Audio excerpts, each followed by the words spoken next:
I'll turn this counterclockwise. Let's see. There we go. So here is the piece that just gets damaged and worn, okay? We're going to put in the new piece that is a big whopping $7 from YoungLiving. This side goes up, this side is down. You can push that down inside, all right? And then we're going to use this same ring and turn it clockwise in the grooves to get this going, to get it working again.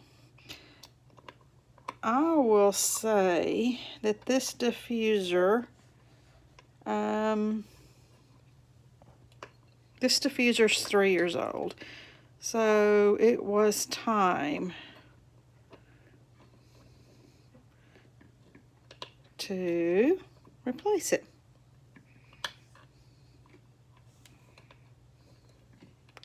And it's still turning, and it will turn until it's tight and you will know. So again, let's just compare what they look like so you'll know. Old, new. And I do use bottled water. It's great help. And you're going to fill it to the line here below this line, okay?